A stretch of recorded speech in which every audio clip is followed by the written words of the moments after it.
Olá, você que me segue no Rodrigo Silva, Arqueologia. Estamos de volta aqui para o nosso bate-papo semanal sobre Bíblia, teologia, religião, arqueologia, assuntos afins.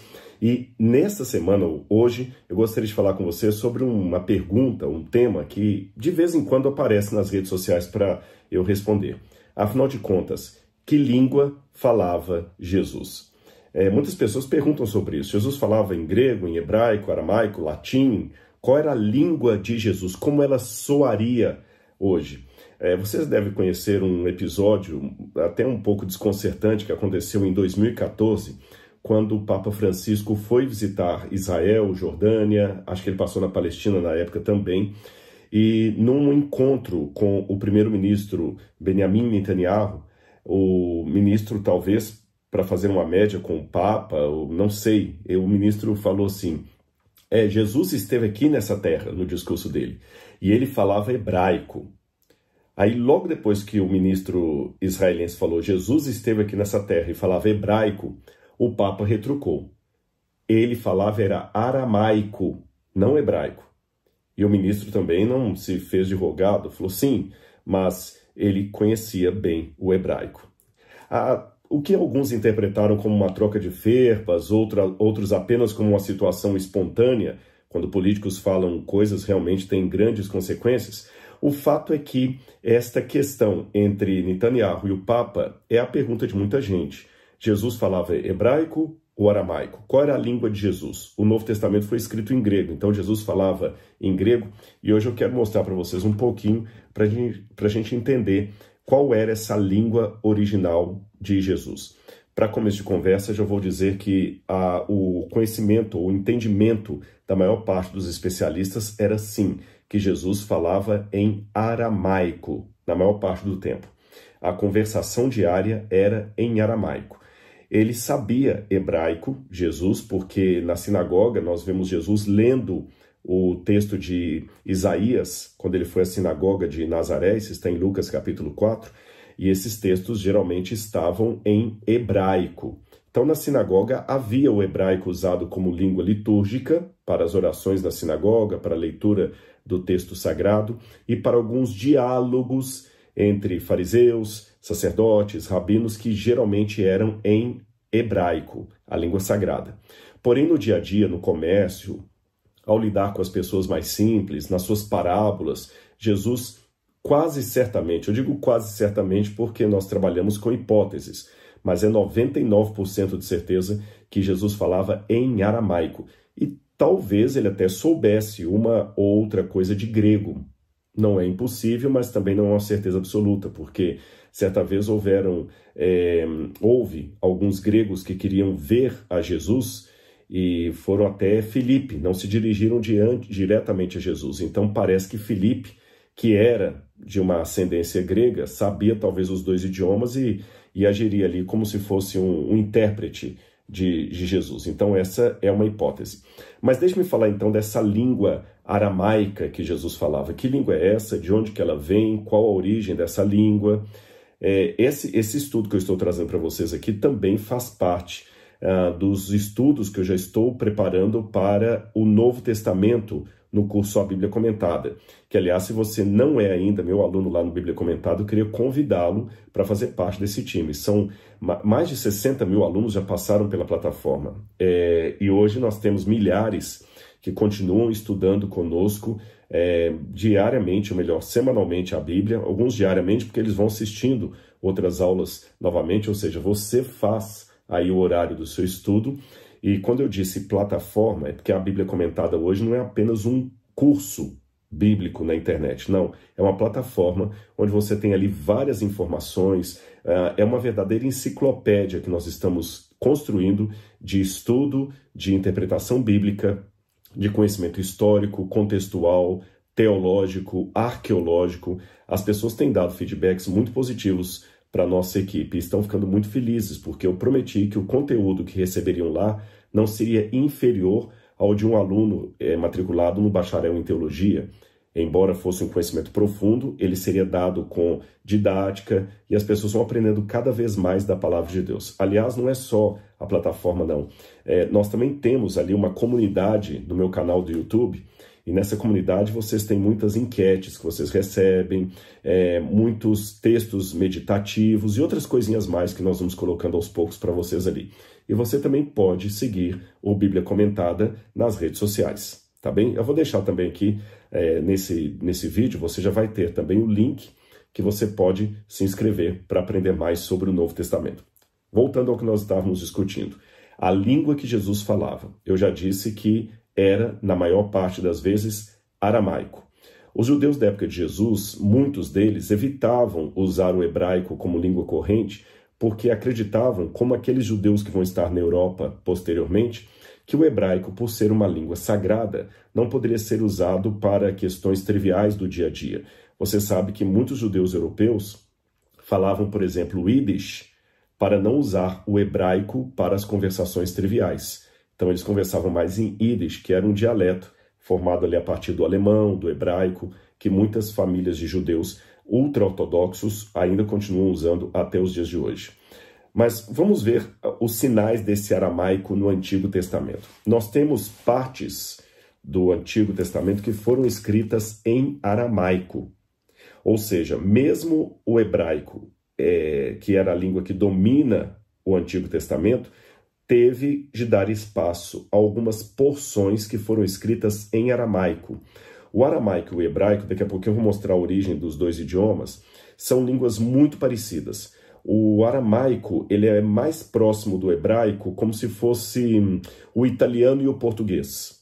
Mesmo que você não saiba nada de italiano, se o italiano falar devagar, você vai conseguir compreender pelo menos uns 70%, 80% do que ele está dizendo. Então, o aramaico para o hebraico também são duas línguas muito próximas. Você já viu o italiano falando? Mesmo que você não saiba nada, você consegue entender. Tem muitas coisas parecidas. Assim também são esses dois idiomas usados pelos judeus. E que partes do Antigo Testamento estariam em aramaico? Bom, o livro de Esdras, que foi escrito na época do Império Persa, e o Império Persa usava o aramaico como língua franca de toda a sua extensão, o livro de Esdras, que foi escrito nessa época, tem grande parte do seu conteúdo em aramaico. Depois, se você olhar aí na sua Bíblia, você pode até anotar Esdras, do capítulo 4, versículo 8, até o capítulo 6, verso 18. E depois o capítulo 7, dos versículos 12 a 26, tudo isso foi escrito em aramaico. Quando você vai também para Daniel, eu estou falando aqui, gente, quando eu falo período persa, eu estou falando do 5º século antes de Cristo. Quando você vai para Daniel, a maior parte do livro do profeta Daniel também foi escrito em aramaico. Quando você vê aqui Daniel capítulo 2, eu vou abrir aqui na minha Bíblia para vocês. Daniel capítulo... Ezequiel e Daniel, passei demais aqui. Daniel capítulo 2, do versículo 4 até o capítulo 7, verso 28, toda essa parte de Daniel está em aramaico. Então Daniel começa assim, olha, Daniel 2, verso 4. Os caldeus disseram ao rei em aramaico. Algumas Bíblias traduzem em siríaco, o que não é uma tradução tão precisa, porque depois eu vou explicar essa relação do nome siríaco com aramaico. Mas aqui diz, os caldeus disseram ao rei em aramaico. Aí o texto de Daniel todo vai em aramaico, desde aqui até o capítulo 7, verso 28. Depois volta para o grego, para o hebraico. Jeremias, capítulo 10, versículo 11, tem também uma única frase em meio ao texto grego, que é uma denúncia contra a idolatria, e essa denúncia foi escrita por Jeremias em aramaico. Jeremias, capítulo 10, versículo 11, está assim, ó. Digam-lhes o seguinte, abre aspas, os deuses que não fizeram os céus e a terra desaparecerão da terra e de debaixo dos céus. Fecha aspas. Essa parte aqui está em aramaico. Então é como se de repente eu estivesse citando para vocês aqui uma frase e diria o seguinte, é como diziam os latinos, dura lex sed lex. A lei é dura, mas é lei. Muitas vezes a gente cita o provérbio no idioma original em que ele foi composto, como o exemplo que eu acabei de dar para vocês aqui. Tem uma passagem que eu não vou explicá-la aqui, mas ela é motivo de debate na academia, que é Gênesis capítulo 31, versículo 47. Gênesis 31, verso 47, que diz assim, é quando Jacó vai fazer um acordo com o seu sogro Labão de não voltar à terra, à Síria, para poder retomar propriedades para si. Então a Bíblia diz assim, eu vou ler desde o verso 45. Então Jacó tomou uma pedra e a erigiu por coluna, e disse aos seus parentes, ajuntem pedras. Eles foram ajuntar pedras e fizeram um montão, do lado do qual comeram. Labão deu-lhe o nome de Jegar Saaduta, mas Jacó lhe chamou Galeed. Jegar Saaduta, como está na nossa forma de falar em português, não era assim que eles pronunciavam, é uma expressão em aramaico, que significa monturo de pedra, monte de pedra. E Galeed também significa monte de pedras em hebraico. Então dá a entender que o Labão falava aramaico e o Jacó falava hebraico. O problema com isso aqui é que essa história teria acontecido no século XVI a.C., mas o aramaico só vai surgir como língua falada por volta de 1200 a.C. Então nós temos um probleminha aqui cronológico, mas eu não vou explicar isso para vocês hoje, para não sair muito do assunto e não tornar cansativa a aula, apenas para que vocês tenham uma ideia do hebraico e do aramaico e sua relação, tá bom? Quando a gente vai estudar a história do aramaico, a gente descobre, como eu falei, que ela parece surgir, essa ideia, por volta de 1200 a.C., ali século XII a.C., em torno do século XII. Então, nessa época, começa a surgir o aramaico como língua falada, e ele começa a surgir por quê? Olha aí nesse mapa que eu vou mostrar para vocês e vocês vão perceber. Você tem aí uma parte em alaranjado que está escrito Aram, percebe? Hoje, isso aí seria a região da Síria, a Síria moderna. Esse mapa está mesclado com o nome moderno dos países. Então, você tem a Síria, você tem o Líbano, você tem a Jordânia, e o país que não está denominado aí seria Israel e a Palestina, ali também a Cisjordânia, delineada, a Cisjordânia. Pois bem, essa parte alaranjada, que hoje faz parte em 80% da Síria e 20% da Jordânia, seria a região de Aram, para onde migraram os arameus. E foram os arameus que criaram esse dialeto, que depois virou língua, idioma, chamado aramaico. Eu tenho uma hipótese que eu levanto com relação ao hebraico, que o hebraico surgiu como um dialeto das línguas cananitas. Eu vou explicar isso para você. Quando Abraão veio ali da região de Ur dos Caldeus, Abraão provavelmente chegou falando elamita, que era a língua que estava ali em Ur quando houve a queda do Império da Suméria e o início dos elamitas. Então, provavelmente, Abrão veio falando elamita. E quando ele chegou em Canaã, ele fez o que mais ou menos alguns grupos étnicos fazem. Eu dei o exemplo dos judeus, que começaram a criar o dialeto Yiddish. Você tem o Yiddish, você tem o ladino, você tem os ciganos também, que tem um dialeto próprio deles ali. Você tem grupos beduínos do deserto que falam entre si um dialeto do árabe. Então, provavelmente, Abraão usava esse dialeto próprio do clã dele, que não era elamita e não era nenhuma língua cananita, mas era talvez oriundo desses dois corpos linguísticos aí. E essa era uma forma que eles tinham de se proteger no comércio. Por exemplo, na hora de negociar uma propriedade, eu cochichava nesse dialeto com o meu companheiro aqui e o outro lá não percebia. Então eles fazem muito isso no comércio. Os beduínos, os grupos nômades têm esse costume. Provavelmente foi aí que surgiu a língua hebraica no clã de Abraão. Ela derivou, talvez, de forma como se fosse um dialeto do elamita, de outros troncos aqui. E provavelmente o aramaico também teve a mesma origem, só que do povo arameu quando migrou para a região que hoje compreende em grande parte a Síria moderna, tá certo? Então, quando a gente vai vendo esse tronco linguístico, a gente entende um pouco isso. Eu vou colocar para você agora aí na tela uma árvore genealógica dos idiomas. Você teve um idioma proto-semítico que veio dos descendentes de Sem, que por sua vez era filho de Noé. E do proto-semítico, a língua que eles começaram a falar ali, e você tem Babel também aí, o seu papel em toda a região, a Torre de Babel, você tem as derivações desse proto-semítico. Você tem um semítico ocidental e um semítico oriental, você percebe? E da língua semítica ocidental, você tem o árabe, que era falado na parte mais sul, o etíope, e você tinha um semítico central, de onde veio uma outra forma de idioma arábico, que não deve ser confundido com esse que eles chamaram de arabiano. Você vai ter o maltese, você vai ter um outro ainda arabiano, ou seja, há várias formas de árabe, há várias formas de línguas, assim como você tem o português de Portugal, o português do Brasil, o português de Angola, o português de Moçambique, que são, de certa forma, diferentes, até na sua linguagem. Em Portugal, por exemplo, se você falar fato, você está querendo dizer um paletó. Eles não têm a palavra paletó, eles têm a palavra fato. E quando nós falamos fato, em Portugal é facto, facto. De facto, estou a usar um fato. Assim que o lusitano diria. De facto, estou a usar um fato. O brasileiro falaria, de fato, estou usando um paletó.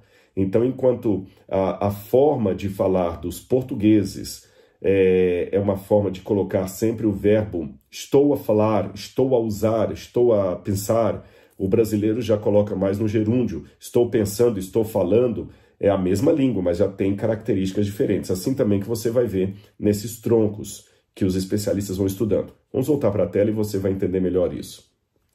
Você tem também, dentre a parte semítica noroeste, você vai ter as línguas cananitas, e das línguas cananitas você vai ter a formação do hebraico, do fenício e do moabita. E desse mesmo tronco, número 10, você vai ter a formação do aramaico, do ugarítico e de outros idiomas afins. Então você vê que o ugarítico, o aramaico, vem do mesmo tronco semita da língua hebraica. Então foi assim que o aramaico foi formado. E o aramaico também passou por fases de desenvolvimento. Os especialistas colocam essa linha evolutiva do aramaico de maneiras diferentes. Por exemplo, se eu pegar a posição mais antiga de Klaus Bayer, ele dizia que você tem primeiro o aramaico antigo, que vai desde os primeiros registros até cerca de 200 depois de Cristo, o aramaico médio, que vai de cerca de 200 depois de Cristo até 1200 depois de Cristo, e o aramaico moderno, que vai de 1200 depois de Cristo até os tempos modernos. Quando ele fala os registros mais antigos, nós estamos falando do século X a.C. O mais antigo registro escrito do aramaico dá do século X. E o mais antigo indício de fala do aramaico vai do século XI a.C. Porém, a posição de Bayer hoje é substituída por outras posições. Por exemplo, Joseph Fitzmyer, um grande estudioso católico que faleceu agora em 2016, ele dividia um pouco diferente. Ele falava que havia o aramaico antigo, desde os primeiros registros até a proeminência regional, de cerca de 700 a.C., o aramaico oficial, que iria de 700 a.C. até 1200, o aramaico médio, de 200 a.C. a 200 depois de Cristo, o aramaico tardio, de 200 a 700 depois de Cristo, e o aramaico moderno. Agora, a parte que mais hoje é defendida na academia, a distinção, a cronologia, é essa aqui, dada por Butts. Você tem um aramaico antigo, que vem desde os primeiros registros até 538 a.C. Aí você tem a formação de um aramaico aquemênida, de 538 a 333 a.C. Depois vem o aramaico médio, de 333 a 200 depois de Cristo, o aramaico tardio, de 200 a 1200, e o neo-aramaico. Eu vou explicar isso para vocês. Essa é a posição mais aceita na academia hoje. Houve o aramaico, como falei com você, criado pelos arameus. Depois essa língua, ela foi modificada, ela se tornou língua franca, tá? Hoje o inglês é que é falado em todo mundo. Teve uma época que era o francês, por isso que fala língua frança. Teve uma época que era o latim. Cada época da história tem uma língua que se torna língua universal. Vamos daqui para trás. Hoje, a língua universal é o inglês. Se você souber inglês, você vai para qualquer lugar do mundo, correto? Até na China, você tem alguém que fala inglês ali. No passado, antes do inglês se tornar a língua universal, você tinha o francês. Era o francês que era a língua universal. Antes do francês, na Idade Média, a língua universal era o latim. Por isso que nós temos até hoje em direito muita coisa falada em latim, muitos termos técnicos vêm do latim. Antes do latim, a língua falada no mundo inteiro era o grego. O grego. Por isso que o grego influenciou tanto o mundo. E antes do grego, a língua falada em todo mundo civilizado, é claro, era a língua aramaica. E os persas também colaboraram muito para que o aramaico fosse falado em todo o território persa, que era a maior extensão até então conhecida. Só que nessa época persa, esse aramaico teve algumas modificações gramaticais, de vocabulário, por isso que o Butts preferiu separar o aramaico entre aramaico antigo e aquele do período persa.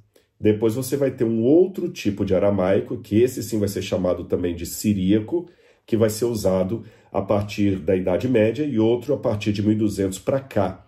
Esse aramaico que é falado hoje, que muita gente fala, ele fala a língua de Jesus. Não, na verdade ele fala o aramaico moderno, tá certo? De 1200 depois de Cristo para cá. Não é necessariamente o mesmo aramaico da época de Jesus. É como se fosse falar o português de hoje e o português de Camões. Tem uma diferença muito grande entre o português que nós falamos hoje e o português dos Lusíadas, né, dessa obra fantástica da literatura portuguesa. Eu vou mostrar para você agora como são as letras em aramaico. Veja bem, isso aqui é um texto de Daniel, encontrado nos manuscritos do Mar Morto, ali, e você tem uma parte de Daniel capítulo 3, versículos 26 a 27, que você percebe as letras aramaicas. Aí aqui é bom eu contar para você uma curiosidade interessante. Você sabe que os judeus foram cativos da Babilônia, correto? Então vamos entender isso aqui. Antes da Babilônia, os arameus dominaram a região ali da Síria e falavam aramaico. Quando a Assíria, não confunda Assíria com A, com Síria, com S. Quando a Assíria dominou o mundo inteiro, ela pegou aquela língua dos arameus e tornou língua universal. As pessoas começaram a falar em todo o território ali o aramaico, o aramaico, o aramaico. Quando a Babilônia se tornou uma potência mundial, a Babilônia também usava o aramaico como língua diplomática. Por isso que o texto que eu li para vocês em Daniel diz assim, também os caldeus falaram para o rei Nabucodonosor em aramaico, que algumas bíblias traduzem para siríaco, outras traduzem para caldeu, falaram em caldeu. Caldeu, aramaico, é o mesmo idioma. Pode-se falar também siríaco, mas siríaco não é como diria assim, uma correspondência exata, porque como eu falei com você, siríaco é o nome que dá mais ao aramaico mais evoluído, mais moderno. Pois bem, os judeus ficaram cativos na Babilônia por 70 anos. Quando eles voltaram para a terra de Israel, na época, no 6º século a.C., perdão, no 5º século que eles voltam, né? Em 538 a.C., os persas assumem o poder, mas só em 457 é que eles recebem autorização para reconstruir Jerusalém, voltar para sua terra, embora antes disso, outros grupos já tinham sido autorizados a voltar por um decreto de Ciro. Só que os persas, quando assumiram o poder, não mudaram a língua universal diplomática, continuaram usando uma forma diferente do aramaico. Os judeus ficaram tantos anos falando aramaico que eles acabaram voltando para a sua terra, agora falando aramaico. Foi aí que o hebraico deixou de ser usado como língua de conversação diária. O que aconteceu com os judeus durante o cativeiro da Babilônia foi semelhante ao que acontece com muitos descendentes de japoneses que moram no Brasil. Você sabe que em São Paulo nós temos o bairro da Liberdade, que é repleto de japoneses, mas você tem ali muito japonês com sobrenome Hirata, Sakura, eu nem sei os nomes que eles têm lá, e esses japoneses talvez saibam falar até algo de japonês, que aprendeu com a avó, com o avô, mas eles já são netos de japoneses nascidos no Brasil, eles são ninsei, sansei. Muitos deles não têm mais fluência no japonês. Eles falam o português brasileiro com sotaque de paulista. Então isso também aconteceu com os judeus que estavam na Babilônia. Os filhos dos filhos que iam nascendo no cativeiro já não falavam mais aramaico, hebraico entre si. Eles falavam mais aramaico, que era a língua da Babilônia. Falavam aramaico, escreviam em aramaico. Quando eles voltam para a terra prometida, eles então voltam falando aramaico. E assim se estendeu até na época de Jesus. É por isso que nos tempos de Jesus, no dia a dia, os judeus conversavam em aramaico e não mais hebraico. Assim como os judeus do bairro da Liberdade conversam 90% do tempo em português e apenas um percentual deles sabe falar fluentemente o japonês ou usam o japonês. Compreendeu como é que isso aconteceu? Já que eu contei para vocês que o aramaico estava se tornando a língua franca desde a época dos assírios, olha que interessante esse episódio da Bíblia aqui, em 2 Reis, capítulo 18, versículo 26. 2 Reis, capítulo 18, verso 26, quando fala que Rabsaque chegou ali para ameaçar os judeus de Jerusalém. Olha o que diz aqui a Bíblia. 2 Reis, capítulo 18, versículo 26. Então Eliaquim, filho de Ilquias, Sebna e Joá disseram a Rabsaque: por favor, fale com estes seus servos em aramaico, porque nós o entendemos. Não fale em hebraico aos ouvidos do povo que está sobre a muralha. É porque Rabsaque, ele chegou ali, aliás, é até interessante que esse nome Rabsaque, muitos pensam que não é um nome próprio. Na verdade, seria um título que corresponde a general, mas sobre isso eu falarei numa outra oportunidade. Ele começou a falar: nós vamos destruir Jerusalém, vamos acabar com vocês, vamos botar fogo na cidade. E ele estava falando isso em hebraico. Isso estava, evidentemente, trazendo medo, estava baixando o moral daqueles que estavam no muro. Então o homem gritou: ei, por favor, não fale em hebraico não, fale em aramaico, já que essa é a língua diplomática, porque assim, falando em aramaico, nós vamos entender, mas o povo que está no muro não vai ficar assustado. Então você tem esse episódio curioso na Bíblia. Uma outra coisa importante também de dizer, que eu não posso esquecer, é que em virtude dos hebreus terem perdido, ou dos judeus terem perdido a fluência na língua hebraica devido ao cativeiro da Babilônia, os líderes religiosos começaram a produzir paráfrases do Antigo Testamento em aramaico. Essas paráfrases são chamadas de targums ou targumim. Targum é uma paráfrase do hebraico do Antigo Testamento em aramaico, para que na sinagoga o oficiante lesse o texto em hebraico e depois alguém lesse o mesmo texto numa paráfrase em aramaico para ajudar o povo a compreender o que estava escrito ali. Agora, quando os judeus voltaram para Jerusalém, eles não apenas voltaram falando aramaico, mas mesmo quando eles escreviam em hebraico, eles mudaram a forma de escrever. Eu vou explicar isso para você. Havia letras hebraicas do alfabeto hebraico que eram usadas antes do cativeiro da Babilônia. Só que agora eles começaram a usar com letras do alfabeto aramaico. Seria como se, de repente, o Brasil agora fosse dominado pelo Japão, digamos assim. E então nós ficamos muito tempo na mão dos japoneses, começamos a falar japoneses, e mesmo quando vamos escrever em português, já não usamos mais a letra A, B, C, D, mas usamos os caracteres do idioma japonês. Estaríamos escrevendo em português, falando as palavras que eu estou usando aqui: mamãe foi às compras, mas ao invés de escrever mamãe foi às compras, usando as letras M, A, E, eu estaria usando caracteres japoneses para escrever essa mesma frase. Na época de Jesus, os judeus usavam caracteres da Babilônia, ou aramaicos, digamos assim, para escrever. Vou mostrar para você na tela e você vai ver como foi o idioma. Você percebe aí uma evolução do alfabeto. Você tem aí o alfabeto fenício, está faltando aí o alfabeto proto-sinaítico, que é anterior ao fenício.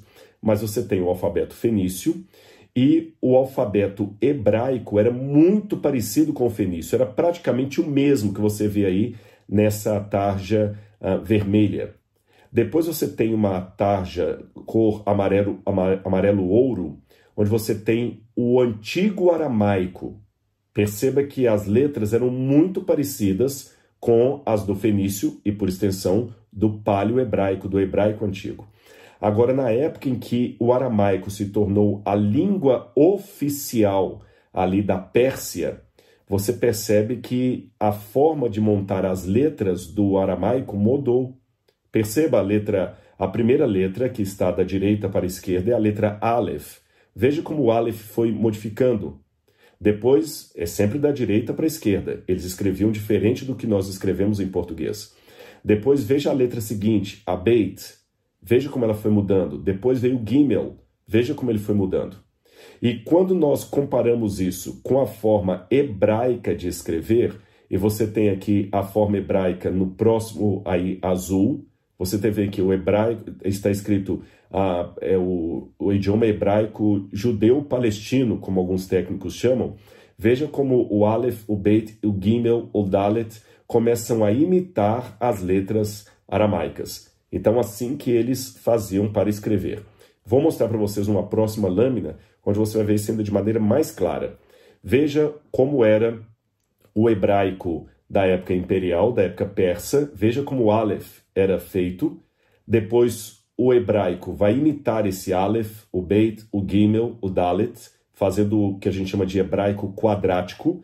Depois veio o siríaco, que também vai ter a sua forma escrita cursiva, inspirada nesse modelo. E o árabe, sim, pouca gente sabe, o árabe hoje também tem uma influência muito grande do antigo aramaico.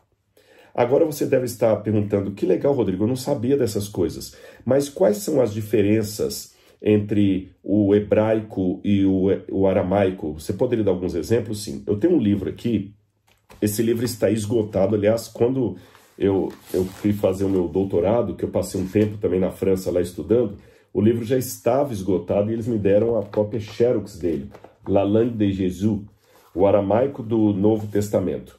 E esse livro é muito bom aqui, ele traz várias coisas interessantes. Por exemplo, uma coisa que, só para você ter uma noção, eu vou mostrar algumas estatísticas aqui para você.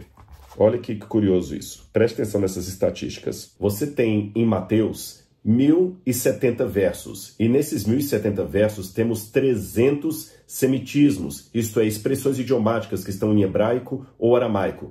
Isso dá 28% do Evangelho de Mateus escrito com essas características. Há 110 semitismos em Marcos, nos 676 versos, o que gera 16% do Evangelho com fortes traços semitas. 440 semitismos estão no Evangelho de Lucas, nos seus 1151 versos. Isso dá 38%. E no Evangelho de João, nós temos 170 semitismos em 879 versos, o que gera 20%. Isso me chamou bastante atenção. Os semitismos são essas formas idiomáticas de se expressar que não são próprias da língua grega, mas sim da língua hebraica e aramaica, lembrando que as duas são línguas muito próximas. Seria como se alguém estivesse falando em português. Vou explicar o que é o semitismo para você. Imagine que alguém está falando em português e ele está falando assim: olha, eu acabei de parquear o carro lá fora porque eu tenho que chamar para minha mãe. Se alguém está falando, eu acabei de parquear o carro, nós não falamos parquear, nós falamos estacionar. Você sabe que essa pessoa está falando em português, mas ele está com um substrato inglês, americano aqui por detrás, que ele fala em parquear, parking, o carro. E ele fala, eu vou chamar para minha mãe. Nós não falamos assim, eu vou chamar para minha mãe. Eu vou fazer uma ligação para minha mãe. Eu vou ligar para minha mãe. Chamar para minha mãe, ele está pensando também na forma americana de se expressar. I'm gonna call to my mother. Eu vou chamar para minha mãe, quer dizer, pegar o telefone e ligar para ela.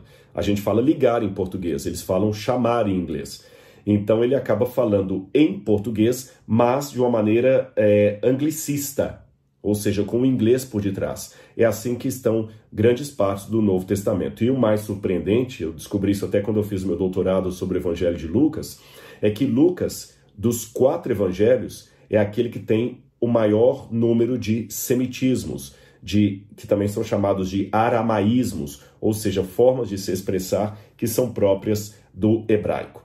Agora, você também está perguntando, e eu falei que ia mostrar aqui algumas diferenças gramaticais entre o hebraico e o aramaico, eu citei aqui, esse livro traz várias, mas eu vou dar uns 2 ou 3 exemplos para vocês.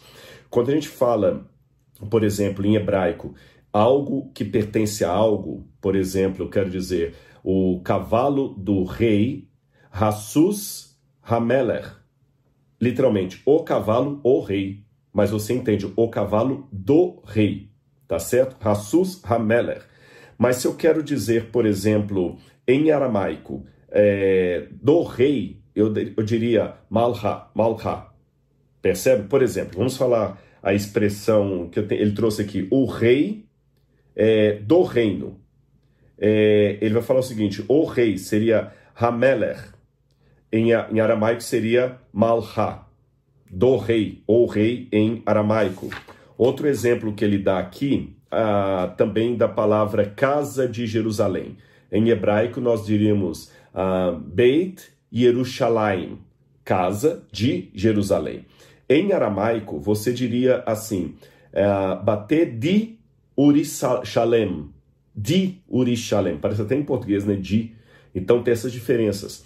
Nós temos também palavras que em hebraico são ditas de um jeito, em aramaico de outra. Por exemplo, a palavra filho, em hebraico é ben, em aramaico é bar.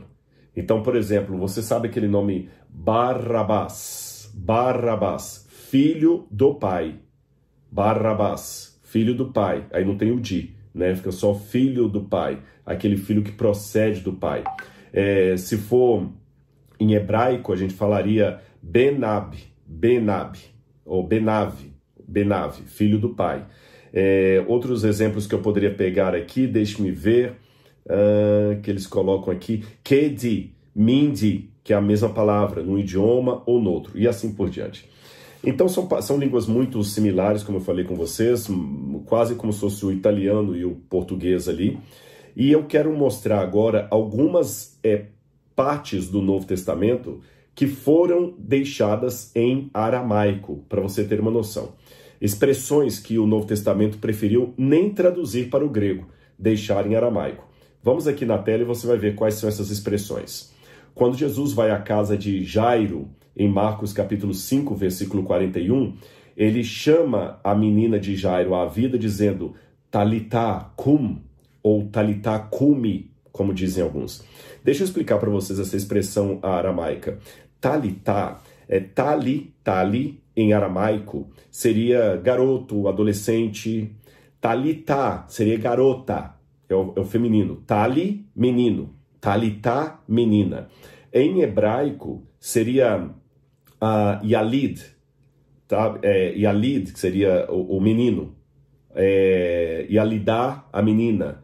Yeladim, os meninos. Mas vê que é diferente, né? Yalid, Yalidá, ou Tali, Talitá. São palavras diferentes. Então, Jesus falou em aramaico ali, não em hebraico. Mas tem uma outra coisa interessante também, porque no hebraico tem uma palavra, a palavra telá, que significa uma ovelhinha pequena machucada. Então, alguns pensam que, mesmo falando em aramaico, talitá, que aqueles que tinham também, lembra que as duas línguas estavam juntas ali, pegavam o talitá também, lembrando de telá, como se Jesus falasse com a filhinha de Jairo de uma maneira carinhosa. Cordeirinho, levanta, sabe? Cordeirinho machucado, levanta. Alguns até presumem também que quando Jesus falou assim, vocês devem se tornar como criança, que talvez ele falou talita, talita ou tali, ou seja, crianças machucadas que correm para mim e falam, mamãe, eu machuquei, mas não tem vergonha de chorar diante das suas dores, dos seus medos e voltar para a mãe. Vamos continuar a lista de expressões em aramaico que estão preservadas no Novo Testamento.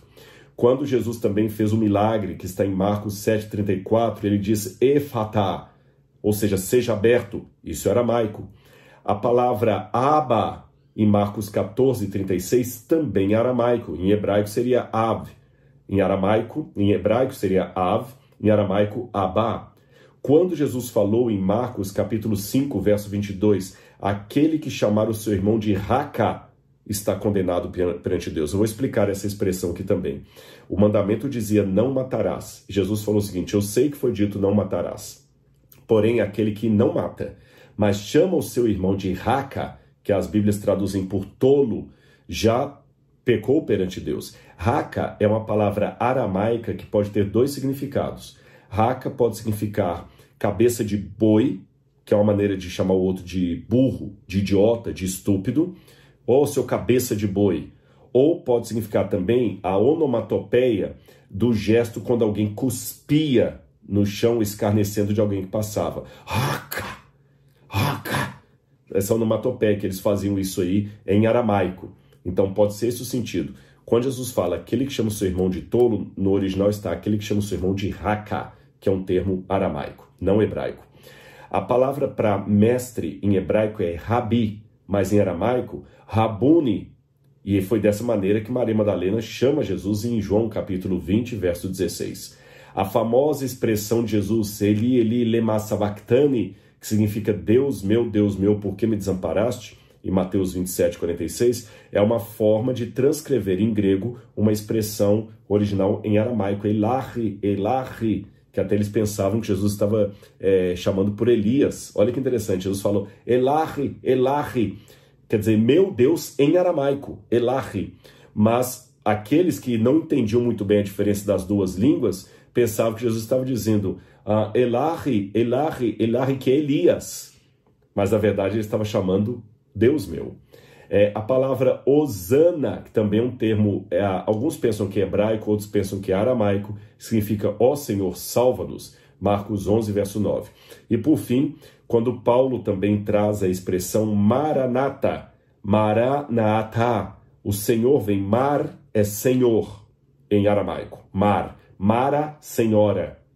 Até hoje, em árabe, Mara é senhora. E mar é senhor em aramaico, em siríaco. Então, Maranatá, quer dizer, o Senhor vem, é uma expressão idiomática aramaica. Então, são essas as expressões que aparecem no Novo Testamento, que vem direto do aramaico. Agora, para terminar a minha fala, você está gostando desse conteúdo? Gente, inclusive, tem muita coisa disso que eu vou passando também na plataforma A Bíblia Comentada. Então não deixe depois desse vídeo, eu ainda quero mostrar mais uma coisa para você hoje, não deixe depois desse vídeo de se inscrever no Bíblia Comentada, tem muita informação dessa natureza para você entender melhor a Bíblia. E um dos exemplos do que você pode encontrar no Bíblia Comentada eu vou dar aqui agora. Olha como essas expressões idiomáticas, esse reconhecimento do aramaico, me ajuda a entender algumas expressões que estão no Novo Testamento, porque o Novo Testamento, embora escrito em grego, está traduzindo gestos, palavras que Jesus falou originalmente em aramaico. E um exercício hermenêutico que nós fazemos é tentar ver qual era a expressão que Jesus usou em aramaico. Ali no Bíblia Comentada eu dou vários exemplos. Eu vou dar alguns para vocês aqui também. Marcos capítulo 10, versículo 25, quando Jesus fala assim, é mais fácil passar o camelo pelo fundo de uma agulha do que um rico entrar no céu.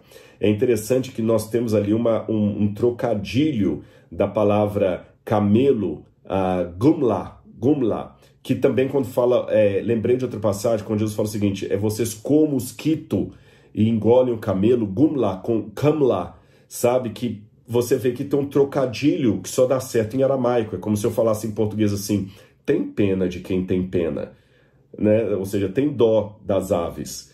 Mas como é que eu vou traduzir em inglês tem dó das aves, usando o trocadilho em português, tem pena de quem tem pena? Então, não dá. Eles vão falar em inglês assim, tenha dó das aves. Mas você conhecendo em português fica mais rico a gíria, a expressão idiomática usada. Outro exemplo, de acordo com George Lamsa, quando Jesus em João capítulo 10, verso 30 fala, eu e o Pai somos um, é uma expressão idiomática no aramaico para dizer muito mais do que a unidade entre o Pai e o Filho. Também quer significar a concordância entre eles, que o Filho não fará nada desassociado do Pai. Lucas capítulo 22, verso 20, quando fala esta é a nova aliança, quando você verte aquilo para o aramaico, o sentido não é de uma nova aliança, mas de uma renovação da aliança que havia. Também Zacarias, quando dá o nome do seu filho de João, Yohanan, em hebraico ou aramaico, você tem todo um estilo muito bonito, poético ali, que você pode ler em Lucas capítulo 1, versículo 66 a 67 até o 80. E por fim, Quando Pedro fala com Jesus assim, tem dó de ti, Senhor, quando Jesus falou que ia morrer crucificado, e Jesus fala em aramaico para Pedro, para trás de mim, Satanás. Não seja pedra de tropeço. Essa expressão para trás de mim significa não fique na minha frente, não me impeça, ó inimigo. É uma forma de falar. Quando alguém vai te impedir, fala assim, não, sai da frente que eu vou passar. Em aramaico você dizia, fica atrás de mim, para trás de mim, você não vai me interromper. Não seja pedra de tropeço. Então essas são curiosidades que, mais do que simplesmente um exercício de cultura geral, dão mais elementos para você compreender melhor esse livro aqui, a Bíblia Sagrada. Eu espero que você tenha gostado desse conteúdo e tem muito mais esperando por você na plataforma da Bíblia Comentada. Lembra que aqui você tem o link como você pode se inscrever e toda semana receber informações agora do Novo Testamento, o Antigo Testamento. Alguém pode perguntar, e o Antigo Testamento eu vou perder? Não. Está tudo na plataforma esperando por você. Agora estamos no Novo Testamento, mas você vai levar o Antigo também, todo o comentário do Antigo Testamento. Um grande abraço, que a graça de Jesus esteja com você. Tchau, tchau.